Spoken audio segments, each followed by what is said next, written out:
आणि मंत्रालयाबाहेर मुंबईत राष्ट्रवादी शरदचंद्र पवार पक्षाने आंदोलन सुरू केलंय। सोयाबीनला हमीभाव देण्याची मागणी करण्यात आली आहे आणि सोयाबीन रस्त्यावर फेकत हे आंदोलन सध्या केलं जातंय। राजू सोनावणे आपले प्रतिनिधी सध्या आपल्या सोबत आहेत। राजू, काय मागण्या आहेत शरदचंद्र पवार गटाच्या, काय आंदोलन सुरू आहे? अगदी पाहतो आपण मंत्रालयाच्या बाहेर जे आहे हे आंदोलन झालेलं आहे। शरद पवार गटाचं हे आंदोलन आहे।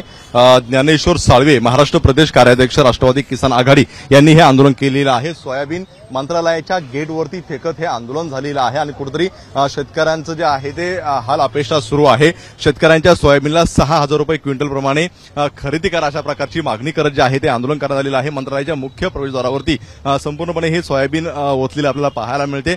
पोलिसांनी या युवकाला ताब्यात घेतलेला आहे, मात्र पोलिसांनी संपूर्णपणे पोलीस फौज फाटा जो आहे तो मंत्रालयाच्या गेटवरती तैनात केलेला आहे। पाहतो आपण फेकलेलं सोयाबीन भरण्याचं काम जे आहे आता केलं जातंय, मात्र या ठिकाणी कुठेतरी शेतकऱ्यांचा रोष जो आहे तो पाहायला मिळतोय। इतर अनेक योजना घोषित करताना मात्र सरकार संदर्भात कुठल्या घोषणांचं जे आहे ती घोषणा पाहायला मिळत नाही। त्यामुळे तात्काळ सोयाबीनला भाव द्यावा, अन्यथा आम्ही पुन्हा एकदा जलसमाधी आंदोलन करू अशा प्रकारचा इशारा सुद्धा राष्ट्रवादी काँग्रेस गट, शरद पवारांचा गट जो आहे त्यांच्या कार्यकर्त्यांनी दिला पाहायला मिळतोय। या कार्यकर्त्यांना पोलिसांनी आता ताब्यात घेतलेलं आहे, मात्र सोयाबीनच्या मुद्द्यावरती हे मंत्रालयाच्या बाहेर आंदोलन झालेलं आपल्याला पाहायला मिळते आणि पोलीस सुद्धा या ठिकाणी मोठ्या प्रमाणावरती जे आहे ते तैनात झालेले आहे। कारण आगामी निवडणुका ज्या आहेत त्या होऊ शकतात, त्याच्या पार्श्वभूमीवरती कुठेतरी आक्रमक भावना ज्या आहेत शेतकऱ्यांसंदर्भामध्ये होताना पाहायला मिळते। आजच्या आंदोलनानंतर जे आहे ते पोलिसांनी बंदोबस्त जो आहे तो वाढवलेला आपल्याला पाहायला मिळतोय। तात्काळ जे आहे ते शेतकऱ्यांच्या संदर्भात सोयाबीन संदर्भात निर्णय घ्यावा अशा प्रकारची मागणी या युवकांनी केली पाहायला मिळते।